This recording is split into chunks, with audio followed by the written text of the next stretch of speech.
Sorry, I'm having a bit of a hay fever moment. Tissue. Yeah, I'm going to have to, sorry. Very visual. Yeah, we'll cut this. Yeah.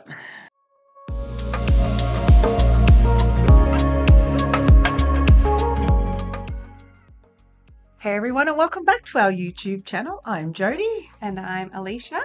and Alicia's not moving much today, so be patient with her. Her movements will be very much like a robot. She has a sore neck. I have hurt my neck, unfortunately. That's the downside of mumming and sleeping with small people all over you. Well, sleeping on the floor doesn't help. Doesn't help, does it? But you're looking lovely with your new haircut, if I can turn and see you. Thank you. Thank you. Yes, feeling very fresh this morning, all feeling very summery. And today we've got a great subject that I love talking about, and so do you. Yes, yeah. So the mistakes that people make that cost them money. We're going to focus on 5 of them today. So there's probably millions. Probably. But yeah, people, lash artists and beauticians even, who just making little mistakes that can actually have a big impact on your revenue. Yeah, so let's get talking. Let's get starting with something that I know Alicia's very passionate about, but I will start to talk about it. So your pricing, how you're priced in your salon, in your wherever you're working from or home. Your price reflects your business. Your price reflects your quality. It reflects the value you hold of yourself, and also the service that you offer. I know if someone was doing lashes, or you could get lashes done for $60, I'd be very suspicious about that. Yeah.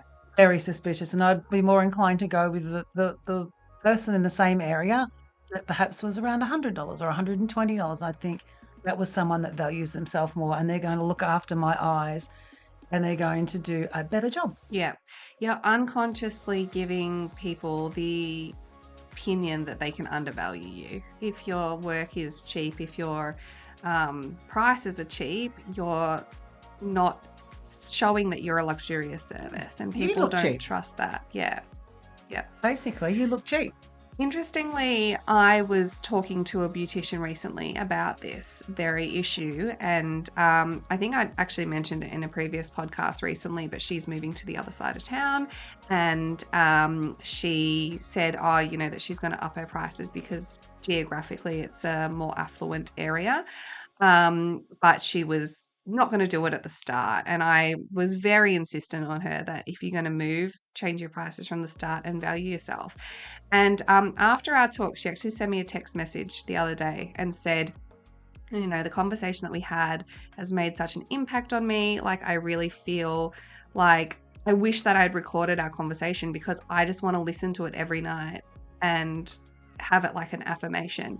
And I said, well, I can't do that, but I did write her down actually a couple of affirmations that I think are good for people to look back on it and think about. So while Alicia's searching for these affirmations, now the person hasn't recorded, and you can listen to it anytime on the YouTube video or our podcast, Aussie Lash Wives. How are you going there? You found it? She's looking for her affirmations. But yeah, one thing too with your pricing, while Alicia is looking for that, make sure that you're doing some research in the area. Make sure that you're looking at other salons in the area, other businesses in the area. Go in, have a look. Don't just look at their website. Go and have a look and have a chat to them. It's nice to know your competition, and it's nice to also become friendly with people in your area. If it's an area where your demographic will allow for higher pricing, it's certainly something to think about as well. Not just how good your work is, what area you're in. It's really important to research what's around you and the demographic and your age group that you're going to be targeting. Mm-hmm. You find them? Totally agree. Yeah, I did. And I'll just read out a couple because I sent her about 15 because I got a bit excited. But it's not like you. I am a master of my craft, and my expertise deserves fair compensation. This woman that I was talking to is actually a doctor. She's from the Caribbean. So she can't practice as a doctor in Australia until she finishes all her licensing, but she is probably more of an expert than most beauticians out there. And so I thought, how could you possibly be undercharging? You're a doctor. Like, this is insane. But even if you're not a doctor, you're a fully qualified lash artist and you know your stuff. So make sure to keep that in mind. My prices reflect the time, dedication, and passion I've invested in perfecting my skill. So people go, oh, how much could it possibly cost you to do a set of lashes? $6. Why are you charging so much? It's not about the $6 that you're charging, that you've, spent on the lash products.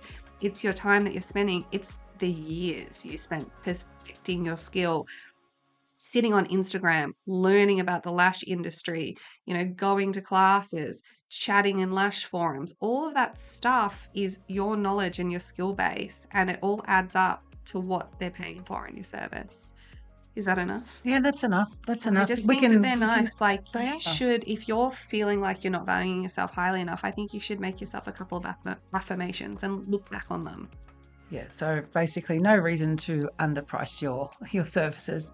Price yourself, but keep in mind, A, how long you've been doing it for, 2, your clientele, what your clientele in the area could afford to pay, and don't ever go less than you're worth. Absolutely. Yeah. Another mistake that I see lash artists making, in my opinion, is when they're not using good quality products. Cutting corners places, buying the cheapest product that they can find. I think that really affects your customer retention. If people are not feeling like their lashes feel good on their eyes, why would they come back to you? I just don't think that saving a few dollars is worth potentially losing people because you're not doing the best lashes that you can do. I lashed from home for some time. I lashed from our salon where Prolong Lash was invented. And what probably people don't know is when I was sort of towards the end of my pregnancy with my second child, I worked at a little lash salon beside a fruit market for a few months. It was just to get me to the end, and I was moving to the other side of town. I was shutting down with my clients and I needed to sort of transition them somewhere else. So I worked at this little salon. So I didn't get a choice then what products they used. And their lashes were super cheap and plasticky. And they were very, very shiny because they were so had that plasticky feel. And my clients who had been seeing me for many years followed me over to this salon. All the complaints I got about their lashes, they complained so much that I ended up just bringing any of my old stock that I had and using it in that salon because they hated them. And without me bringing that new stock, that old stock of mine, I do think that they would have just stopped seeing me, even though it was me. It was the same work, the same quality that they had for 5 years, but the product was crap. And there's so many products on that market now, so you really do need to do your research. And is there a preference, can I ask, as a non-lash artist, is there a preference to what people do use? I think as long as you're just using something that is of high quality, that's the most important thing. There are so many high quality brands out there. Like, I would never want to name a brand. I don't want to play favorites of who I like the best or anything like that. But sometimes it is a bit of a trial and error for a client to just try them and see if they like them. But also you could give feedback and say, you know what? I've maybe had lashes in the past, or maybe I've never had lashes before. These feel really hard. These feel really plasticky. Is there another option for me? Do you have other options? And maybe give that feedback. But as a lash artist, just go in and what would you want on your eyes? Most lash artists get lashes done. And you actually see even the images of the fantastic lash artists who we know and they know who they are, and they're posting on Instagram and they're putting before and afters and they're showing you lashes. The client's eyes are always red. Yeah. It doesn't matter how good the lash artist is doing it, the client's eyes always red. But the client knows that's going to go down. I get the red eyes afterwards. They're not stinging or anything, but they're just red eyes because they've been, played with the whole time. But if it's a bad product and as well as on top of all the work you've had done with your eyes, then you just wouldn't go back. I wouldn't go back. Yeah. But the soreness of the eyes after the lash, and I have to be honest, when I get lash extensions done, I do get teary eyes and they get a little bit red. But it's not because the product you're using, that's just because of me personally. Yeah. But then if you put a cheap product on top of that pain that you automatically feel personally, then that can go in their eye, and that can go around their eye, and that doesn't, all the, sorry to go to lash washers, but all the crap lash washers on the market, there are brilliant ones out there, fantastic ones. The crap ones that are coming off them on the market from China, and I'm allowed to say that, they sting your eyes. Yeah. They sting the client's eyes. Yeah. So good products. Yeah. Oh, I do have to say, and I would always try my best to do this, is that with that red eye situation, that usually is something that you can solve. There are a few options for solving, which I won't really go into today, but I do think that is a technique issue. When you have stinging, it's usually when you open your eyes at the very end of the service for the first time when you open up. Yeah. And just a little bit of, but if your client's eyes are stinging the entire time and you're getting like blood red eyes, like you're talking about having red eyes for like a few minutes afterwards. Yeah. Some people get like blood red eyes and have them for the whole day. That kind of thing you can prevent that. But that's what I'm saying. You're a great lash artist and you use really good products, and you still get that red eye. I mean, so imagine if you're using really bad products and something gets in their eye, or it's letting off a fume. Like if you're doing all the right things and I still get a little bit of red eye at the end when I open up my eyes. Yeah. Imagine if you were using crap. Yeah. That's what I'm saying. Well, we did used to use crap back in the day because there wasn't any options. There was only like 4 glues available. People's eyes used to sting the whole time. Burning, and we'd be like, shh, you're fine. You're going to look beautiful at the end. So talking about products, I know lash artists will buy products, obviously, to use on the client. So then that's the stuff that you don't see in their retail area. But a lot of mistakes that people make is not using that area at the front for something else, not utilising that front of house area. It doesn't take much to pick 1 or 2 suppliers of something that you'd like to sell and putting them at the front of your store. Yeah. I mean, everyone should be selling aftercare. Why do you think that people don't? Like, what do you think the reasons are that people don't want to do that? Do you think that they're scared to try to push a sale? They're not naturally a salesperson? Like, that's a good question. I always jump to laziness, and I shouldn't say that about anyone, but that's me. Some people probably are too lazy to do it, to be honest. Yeah, Not everyone. Some people are. I jump to laziness sometimes when I walk into a salon and I'll be talking to the person, they'll be like, and they'll actually say to me, oh, I just can't be bothered with that. I get that, and that's fine. It's not even laziness. Some people are just too busy doing other stuff. So I'll take the laziness off the table, but I'm a little bit driven. So if there's a spare wall somewhere, I'd have something on it. Yeah. But yeah, I think insurances can scare people sometimes. The thought of the insurances, the thought of how far I have to go to get product liability insurance. Having to actually sell, like your fries with your Coke with your burger, or your fries with your whatever it is. Mm-hmm. I think selling does scare some people. Yeah. But it's a mistake not to give it a try. There's got to be some way you can overcome if you are a bit nervous about it. When you're doing their lashes, and even if you're not much of a talker as a lash artist, you still should be talking about the aftercare products. Yeah. It should be part of the business. It should be part of the process. You've nearly finished. You're getting there, right? And they're going to ask you, how do I care for these lashes? I wanted to know everything. Yeah. What do I do? Can I do this? Can I go surfing? You ask a million questions. It should be part of your spiel then, so it doesn't become what looks like a pushy sale. Yeah. It just looks like part of the process. It naturally, organically flows into the next thing. I totally agree with that. We sort of had a process implemented in our salon where you would walk the client, especially if it was their first service, walk the client back to the reception desk, and you would pick up the product on the way, and you would almost give it to them as a non-negotiable, like put it down on the desk and you say, this is your cleanser, you need to wash twice a day. With that, it's $19.95. Will you be taking that one today? Whatever it is. And that's and just pushing. Sort of you're just sort of saying that this is a fact, you need this, is part of it, this is what it costs. Are you taking it with you? And like, I would say 90% of the time people would say yes. And then sometimes people will be like, oh, I won't take it today. And then most of the time they just took it next time anyway, because they came back and we'd be like, well, your lashes are disgusting and you need to wash them with the wash that we told you to get. And they're like, oh, okay. So next time I get it, I went to the hairdressers, as you know, yesterday, and my hair gets quite brassy because I'm out in the sun all the time Yeah. or in the water all the time. So it turns quite brassy by the end of the 4 to 6 week, whatever time it is. And I said to her last night, I said, it's gone brassy again. And she puts the colour back in and she goes, yeah, it looks lovely. And as I was leaving, she said to me, you know what helps with the brassiness? I said, what? She goes, this shampoo. And I didn't look at it. I didn't look at the price. She just said, this shampoo will keep the brightness out for longer. Yeah.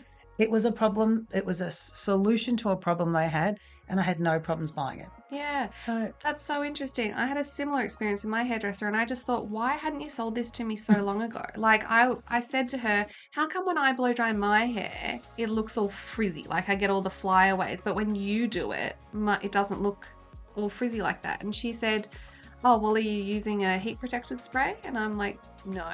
And then she goes, oh, well, here you go. There's one. It's like not even very expensive. And I was like, see you that could have been selling this to Yeah. me for like 4 years, mate. Like, what are you doing? So that's the mistake. So that's the mistake that we're talking about. The mistake is that it's not like you're offering something that it isn't relevant to the service you've just given. So the relevance of a retail corner or a retail area or that extra revenue is because it's part of the process, Yeah. because it's going to help the client and because it's going to maintain retention, cut your time back as a lash artist when they come back because they're not as dirty and you don't have to put in as much time for a refill. Yeah. Like it's a natural thing. The only thing I'll say is make sure you get the good products, Yeah. make sure that you cut good deals with your suppliers and negotiate good contracts, that you're still making some margin out of this. I have a question for you as a lash business expert as you are now. What do you think is a good sort of percentage of your overall revenue as a business would you be wanting the retail area to be bringing in? Really dependent on the size of the seller. Sure. But if you're a one or two bed salon, I would say you'd be looking up around 15%. I would be pushing for 15%, which if you take $100,000 a year, 15,000 of it's in your retail. You think about that, that's about $1,200 you're making at a retail a month. That's really doable. Yeah. Like that's really, really doable And if you break it's- it down that easily. You haven't had to work for that. Like, sure, you just got to make sure you've got your stock in place, and many booking systems and things like that have stock take options. But you've not had to really do anything to make that extra money, that 15,000. So if you say that's 12,000 a month, you say 300 a week. You think about selling something for $20 a product. You think about having 6 a day. 1,200 a month. 1,200 a month, so Yeah. it breaks down to 300 a week. 300 a week. So then you've got. I'd like to make 12,000 a month though. If you've got any recommendations on how to do that. Okay, maybe that's another podcast, and you might have to do more than lashes. Sorry. But yeah, so break it down and make it look simple for yourself. Yeah. Whatever your revenue is, try and make it 15% and set that as a goal. So if you've got staff or yourself, set yourself a goal to make that $300 a week. If I make $300 a week, it's $1,200 a month, $15,000 a year. 300, if you have 10 clients, 15 clients a week, and you sell every single one of them something for $10, that's $150 already. So I'm big believer in that area becoming just a part of your everyday process. Don't be nervous about it, be confident with it, and make it just a part of your service. Yeah. As I mentioned, make sure that you contract, or not even contract, it's not even a contract, but your agreement with your supplier, whoever you're going with, make sure that you're getting a really good rate. Yeah. And some of the companies out there have great partner programs, for tech, for gel pads, for whichever part of the service, tweezers, you see all that going on. I mean, Prolong, we have an awesome partner program, and some of our partners are earning up to 70% margin because they're buying in bulk. Yeah. So be smart about it. And if there's someone else in the area, or you've got a group of friends who all use Prolong Lash, get together, place one really big order, get the great margin, and split the product. Clever. So think outside the box you live in. I mean, how many times you at LashCon, or how many times you at a conference and you're sitting there talking to someone, you're like, oh, I work on my own. Oh, I didn't know you were based around the corner. I didn't know you were based around the corner. Hey, let's reach these suppliers and get bulk discount for 5 of us buying together. Yeah. So clever. That's a great tip. So other mistakes that people make that are losing them money. I think, have you heard the old saying about it's so much cheaper to retain a client than it is to get a new client? Oh, well, this is really off the track. But Oh, here we go. I had a Karen moment. What did you do? I had just recently, I signed up about a year and a half ago to this yoga app. And it was when I was trying to find my Zen. Did you find it? Yeah, but I went to a class and someone helped me. I wasn't very good at doing it on the app. I signed up for this app. I won't mention the name because I promised now I wouldn't. It was terrible. It was a terrible app. So after the 7-day free trial, I, unsubscribed. Simple as that. $200 shows up on my credit card the other day. Hate that. $200 for the subscription. I'm like, what is this? I'm like, listen, Sammy, who's been using my credit card? Yelling at the kids, always blame someone else first. And then I looked into it, I rang the bank and they said, we can cancel your credit card. Don't want to cancel the credit card. Just tell me who it is. Found out it was this company anyway. Sent the nice email, start off email. And because I've got the tag of Prolong Lash at the bottom, you're always reflective that you've got Prolong Lash attached to it. Yeah. Company. Really nice. Well, by the 7th one, it was not nice. And my words to her were, that $200 refund, you just lost a client. You could have retained me by just offering something or anything, but your customer service is appalling. I said, now I'm going to write a bad review, which is going to cost you thousands. Yeah. So I went right through this. Anyway, she come back finally, and it was the owner in the end. She come on, she said, we're really sorry about your experience. Hey, we've refunded your money in full. Yeah, surprise. When you threaten a bad review on someone. And I never do that stuff. Yeah, no. But you've got to retain your customers. They're always right. Yeah. Well, not they are. They are.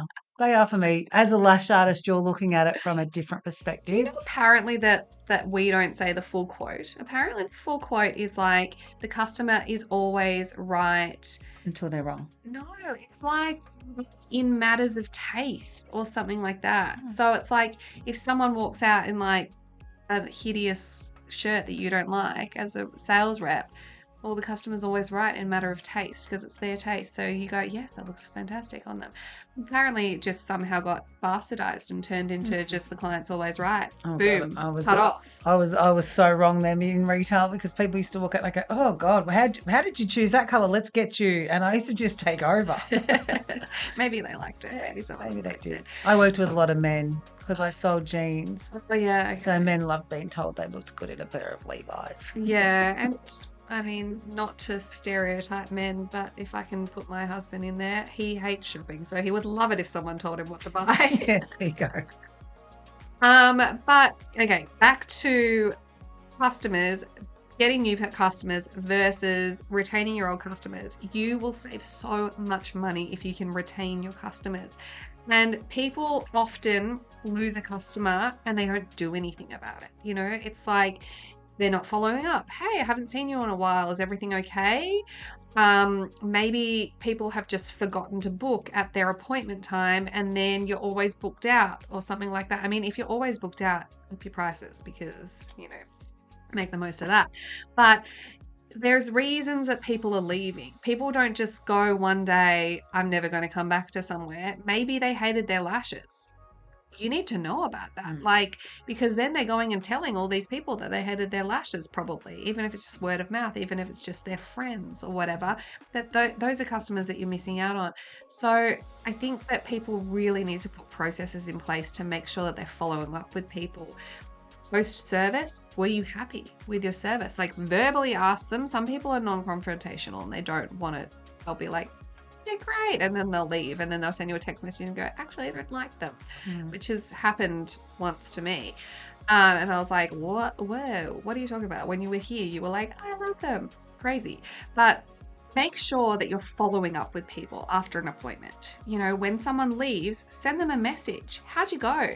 How are you liking your lashes? Try to always get them to book their next appointment whilst they're still there. If they're in a rush, I've got to go pick up my kids, I'll book later, whatever. Follow up with them. Make sure that they're booking. Don't waste that opportunity that you have of a client that's already in front of you. If you've got a customer base that you can contact, send them emails, send them newsletters. Be like, hey guys, I have a new product. Keep your actual customer base engaged and do things for them. If they're loyal to you, maybe you want to implement a loyalty program. Maybe you just want to give a little, something to people to keep them happy. Maybe you give them a free product every 10 visits or something, you don't even have to make a big deal about it. You can just do it personally. You Remember can be their like, I birthdays. can see that they've been in 10 times. I'm going to give them a little present today. You know, it makes people feel special, keeps them there. If you have to go out and advertise and find new customers, that is time consuming and that is costly. And, you know, it's a waste of your time. Yeah. And I'm sure we don't have time to do that. And make sure that your database that you have is updated too. So Alicia mentioned before, find out why they're not coming back. They may have moved. Mm-hmm. So take them off your database. Say thank you for your loyalty, for being in the area. Yeah. Most people do move with their lash artists. I do know that. But some people move. So keep your database updated so you're not sending EDMs or messages and spamming people. Mm-hmm. But please don't think, Alicia made a really good point then. When you pay for a service and say you pay $180 for your lashes and you're happy with them and you leave and then you get home and someone says one thing, wow, they're pretty big, or oh my God, I didn't think they were going to look like that, and then you start doubting it. Simple text message at that time, and I'm a person that is someone that loves this. A simple text message of just reassurance. Are you happy with your lashes? They looked fabulous when you left. I hope they last well. Whatever it is, I will then go, oh, that's why I went. I went because I wanted to get them done, not because what people think. Yeah. It's actually a confidence So booster too. that gives them the opportunity to give you feedback. Some people don't feel like they can give the feedback like unsolicited. Because then you could say, you know, I did really love them, but now I'm looking at them, they just feel like maybe they're a bit big. And then you can go, not a problem. Next time we'll go shorter. Come Just back see in, how I'll you cut go. them. I probably would have cut them myself. No. Oh my goodness. I hate the trimmers. And then they're like, I didn't cut them. It's like, well, I can see that you did. Don't lie. Wait a minute. Bad person. I'm not about the cutting. They go blunt.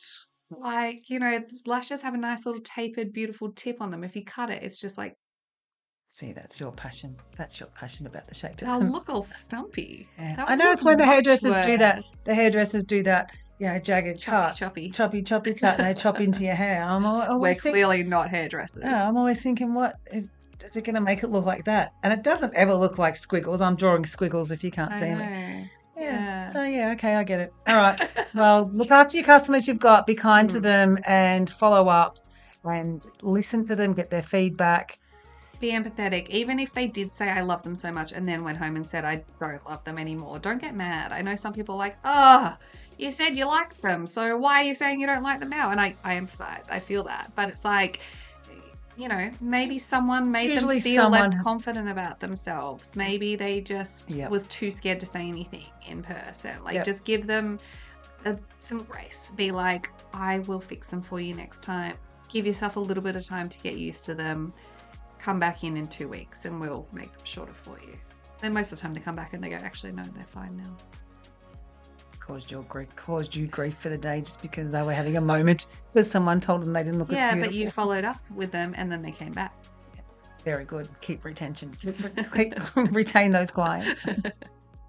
So yeah, once you get the customers in, you've got to make sure that how you've got them there is what you're actually selling. So we talked about this the other day, the Instagram posts where people put in, you know, big massive lashes, and then you get there and they don't do the big massive lashes. They're like, oh, sorry, I was just trialing it or something. Consistency with your branding and your social content is so important. What you're putting out there reflects you and your services. That is true. It can be a big mistake to just sort of do things like willy-nilly. Be like, well, on Instagram I'm just going to post a bunch of stuff, but my website looks completely different and I don't have any consistent photographs across both. People can't understand my services because on Instagram I'm putting up photos of like girls sitting in a windowsill drinking coffees. It's like, well, are you a cafe? Are you a lash salon? Like, what are you talking about here? I think being inconsistent can really like mess with grabbing a new client's attention and having them understand at a glance what you do, who you are, what you're about.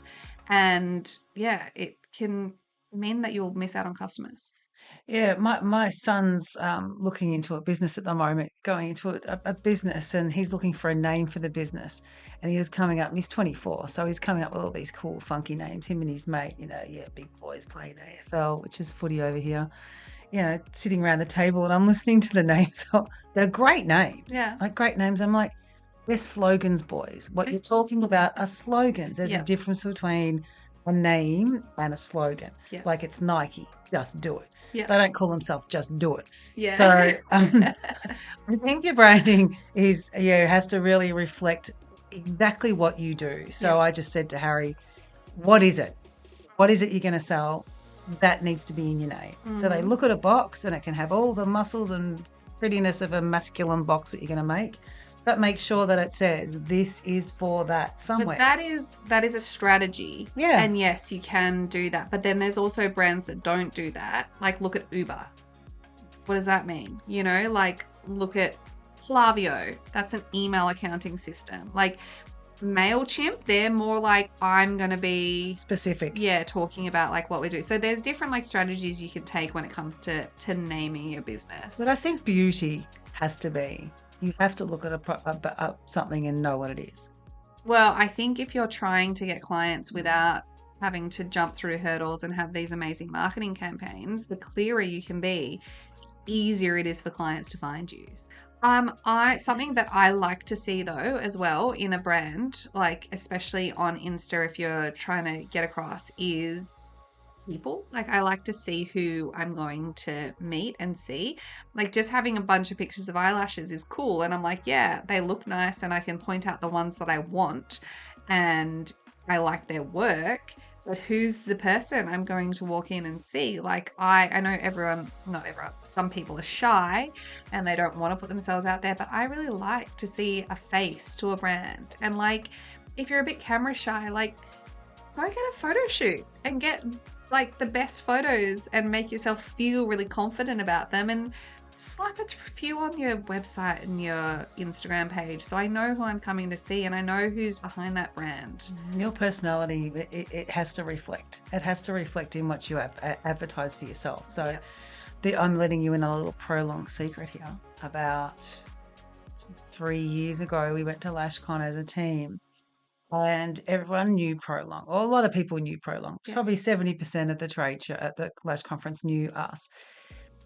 Our sales figures increased after LashCon for a few reasons. We met a lot of people while we were there, but mainly because everyone kept on saying, it is so great to know the people behind the brand. We are so happy that we met you. And all of a sudden, Prolong is kind of, we're relevant to Prolong. Alicia and I, Carol and Adele, everyone's like, oh, there's the girls from Prolong. It's not just, oh, there's Prolong Lash. It's, oh, there's the girls from Prolong. I wonder what crazy thing Jodie's going to do this year, or whatever they say. But something. It's really good to put that personal feel to a brand. So don't be shy to put yourself out there.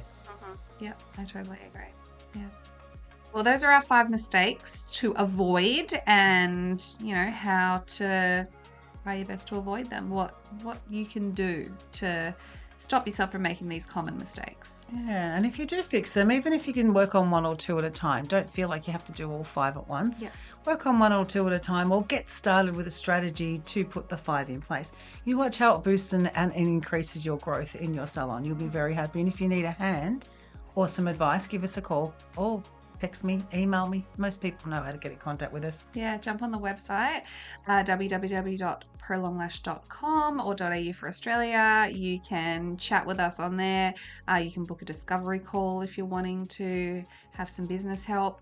And of course, check out our socials, our Insta, Facebook, TikTok, and we have our Aussie Lashwise podcast as well if you're wanting to take us around in your pocket and listen to all of our jibber jabber. Yes, it's been good.